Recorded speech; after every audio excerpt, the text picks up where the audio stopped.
હમણાં આપણે જોઈ રહ્યા છે કે આઈપીઓ માર્કેટ ઘણું ગરમ છે અને ESDS સોફ્ટવેર સોલ્યુશન લિમિટેડ એમાં એક એડ થઈ રહ્યું છે જેનો આજથી એ આઈપીઓ ખુલી રહ્યો છે. હવે તમને મેનેજમેન્ટ આપણી સાથે સ્ટુડિયોમાં છે પણ એક હેડ્સ અપ આપી દો કે કઈ રીતના છે. તો 1 સપ્ટેમ્બર સુધી આઈપીઓ ચાલુ રહેશે. આજથી ખુલ્યો છે, 1 સપ્ટેમ્બર સુધી ચાલુ રહેશે. ઇશ્યુ સાઇઝ છે 720 કરોડ રૂપિયાની. પ્રાઇસ બેન્ડ છે 408 થી 429 રૂપિયા પ્રતિ શેર. અને અહીંયા જે આપણે કામકાજ અહીંયા જોઈ રહ્યા છે એમનું તો એન્કર રોકાણકારોથી નિયરલી 216 કરોડ એમને ભેગા કરી લીધું છે. આઈપીઓ બાદ માર્કેટ કેપ એમની 5028 કરોડની થઈ જશે. હવે શું કરે છે આ કંપની એના પર બીજો નજર કરીએ તો cloud manage service data centre software સોલ્યુશનની આ કંપની છે. નાસિક, નવી મુંબઈ, બેંગ્લોર, નોઈડા અને મોહાલીમાં એમના ડેટા સેન્ટર્સ છે. ને આ જે એરિયા છે ખાસો ગ્રોઈંગ એરિયા છે. પણ વધારે વાતચીત કરીશું ESDS સોફ્ટવેર સોલ્यूशन लिमिटेड चेयरमैन અને मैनेजिंग डायरेक्टर पीयूष सोमानी साथे. पीयूष जी, बहुत स्वागत है आपका CNBC बाजार में. और आप वो लाइन में है जो अभी बजिंग है. हम रोज़ बातें करते हैं लेकिन पहले तो IPO लाने का रीज़न क्या है? क्या आप कुछ एक्सपेंशन कर रहे हैं, क्या कर रहे हैं?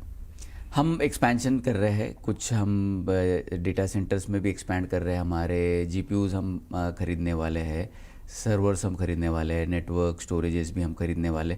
तो एक AI फैक्ट्री बनाने के लिए जो भी चीज़ें लगती है, तो जो भी हम IPO में से थोड़ा बहुत रेस कर पाएंगे 576 करोड़, ये हमारे इक्विटी बोल के काम में आएगा. और बाकी हम पार्टनर्स के साथ में भी हम काम कर रहे हैं. तो पार्टनर्स हमको फंड कर रहे हैं, उनके AI फैक्ट्रीज लगा के हमको लीज पे दे रहे हैं.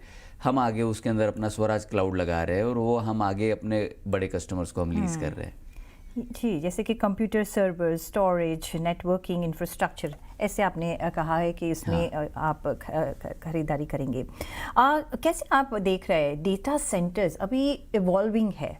ये जो बिजनेस है वो भारत में अभी हम देख रहे हैं और ग्रोथ प्रोपेंसिटी बहुत सारी है. कितना अभी आप देख रहे हैं, आपका शेयर कितना हो सकता है आगे जाके? तो अभी तो मतलब इसकी शुरुआत ही है. अभी तो सिर्फ ये बेबी बॉर्न हुआ है इंडिया में, लेकिन सब लोग फास्ट दौड़ रहे हैं इसमें. ये अभी इसमें बहुत अच्छा ट्रेंड आएगा. तो कई सारी कंपनीज को इसमें और आना चाहिए. हम देख रहे हैं कि और भी कॉम्पिटिटर्स आएंगे और काम करेंगे इस स्पेस में. क्योंकि इंडिया के बाहर अगर आप देखोगे तो दुनिया की टॉप की 20 कंपनी में से 10 कंपनियां जो है, जो सिर्फ सॉफ्टवेयर बनाती थी या जो प्रोडक्ट्स में थी, वो सारी कंपनियां अब जाके AI फैक्ट्रीज लगाने लग गई है. तो गूगल ने पिछले 1 साल के अंदर $200 बिलियन डाला है AI फैक्ट्री लगाने में. ओरेकल जो सिर्फ डेटाबेस बनाती थी, आज वो $150 बिलियन 1 साल के अंदर इन्वेस्ट करके बैठी है. अमेजॉन है, माइक्रोसॉफ्ट है, चाइना की भी टॉप की 4-5 कंपनियां हैं. तो ये सब बड़ी बड़ी AI फैक्ट्रीज लगा रही है क्योंकि सबको भी अगले 50 सालों तक ऐसा दिख रहा है कि उनको AI फैक्ट्रीज का ही एक ट्रेंड होने वाला है. और देश का अगर GDP बढ़ाना है, हमको तेज़ी से एक्सेलरेशन लाना है ग्रोथ में हमारे, तो AI है जो आने वाले समय में एक बहुत बड़ा रोल प्ले करेगा इंडिया के इसमें ग्रोथ में भी. तो हम इसमें उतरे हैं और उम्मीद रखते हैं कि और भी अच्छे अच्छे कंपनीज इस फील्ड में आए ताकि एक हम GDP के कंट्रीब्यूशन में देश में हम कंट्रीब्यूट कर सकें. आपने कहा है कि कोलकाता और यूपी में भी नए डेटा सेंटर्स आप शुरू करेंगे. ये प्रोसीड से वहाँ के आप जाएगा वहाँ आप लेने के लिए? नहीं, वहाँ पे हम नहीं डालने वाले हैं. हमारे एग्जिस्टिंग जो डेटा सेंटर्स है नासिक, बेंगलोर और मोहाली, तो इन्हीं डेटा सेंटर्स में अभी जो प्रोसीड्स है वो लगाने वाले. साहिबाबाद वाला जो है डेटा सेंटर जो दिल्ली NCR में ही आता है, और कोलकाता वाला जो है ये हम हमारे इंटरनल कैश से ही हम फंड करने वाले. FY 26 में अगर देखें तो 2501 टू बी प्रिसाइज कस्टमर्स आपके थे. कैसे ये बढ़ोतरी आप देख रहे हैं? कितना आप टारगेट रख के चल रहे हैं FY 26 एंड के, FY 26-27 के एंड में? क्लाइंट की नंबर की ग्रोथ से अब लेना देना नहीं है हमारा कि कितने नंबर बढ़ेंगे क्लाइंट के, क्योंकि अब टॉप के कुछ क्लाइंट्स होंगे, उनका रेवेन्यू हमारा जो है प्रोजेक्शन वो काफ़ी हायर साइड में रहेगा.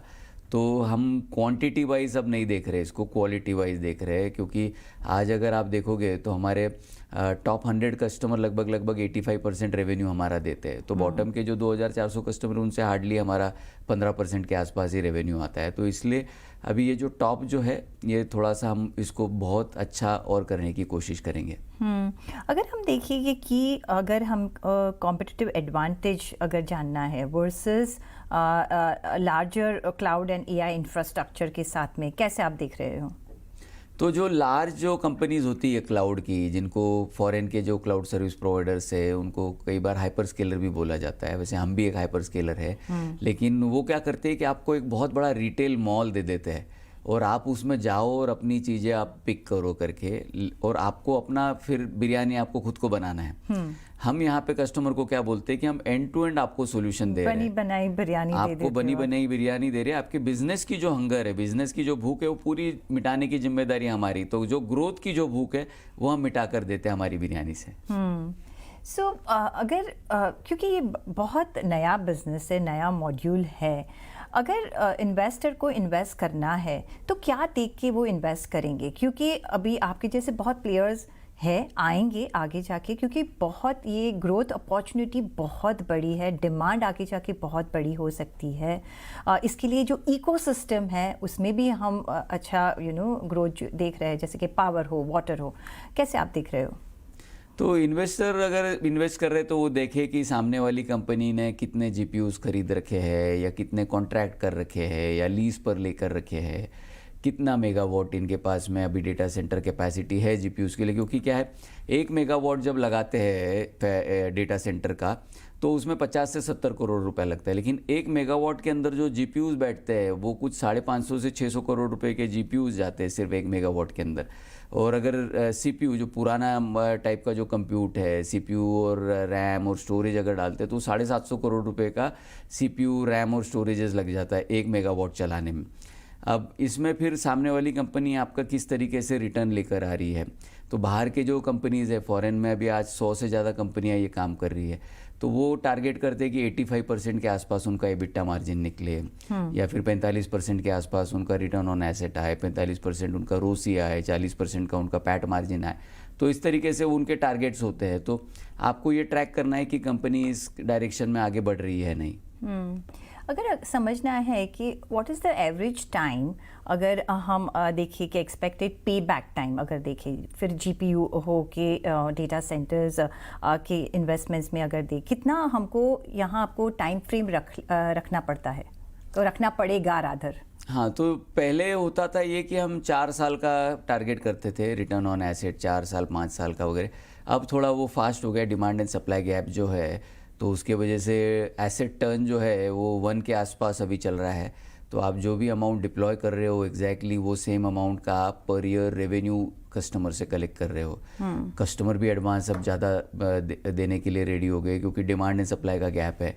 तो आज से 6 महीना पहले जब हमने कॉन्ट्रैक्ट किया था हमारे वेंडर के साथ में, कस्टमर्स के साथ में, तब 6 महीने या 7 महीने का ही एडवांस दिया करते थे। अब लोग 12-12 महीने का एडवांस अपफ्रंट दे रहे हैं।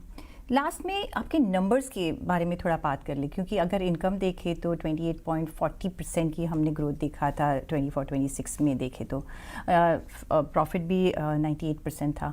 आगे जाके आप कुछ नंबर्स के बारे में गाइडेंस देना चाहेंगे?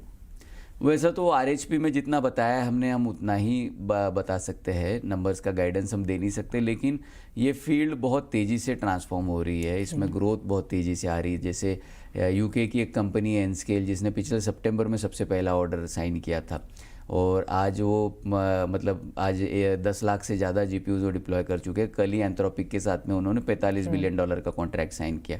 शेरन एआई, जिनके साथ में हमने अप्रैल में सबसे पहला कॉन्ट्रैक्ट साइन किया, आज 2 लाख से ज़्यादा जीपीयूज़ वो डिप्लॉय कर रहे हैं ऑस्ट्रेलिया में, जो कॉन्ट्रैक्ट कर चुके हैं वो। तो सिर्फ 4-5 महीनों में इतनी ग्रोथ उन्होंने भी एक्सपीरियंस करी। तो ये फील्ड बहुत तेज़ी से चेंज होने वाली फील्ड है।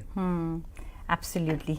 चलिए, ऑन दैट नोट बहुत शुक्रिया आपका यहाँ आने के लिए, and all the very best for your issue. और ये स्पेस जो है हम बहुत बारीकी से देख रहे हैं, क्योंकि इसमें हम सीख भी रहे हैं और बहुत बड़ा अपॉर्चुनिटी भी है।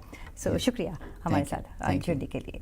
तो યસ, અહીંયા તમે નજર રાખી શકો છો, આ એક ગ્રોઈંગ સેક્ટર છે જ્યાં તમે નિવેશ કરી શકો છો। ESDS સોફ્ટવેર સોલ્યુશનનો IPO આજથી ખુલી ગયો છે, 1 સપ્ટેમ્બર સુધી ત્યાં તમે નિવેશ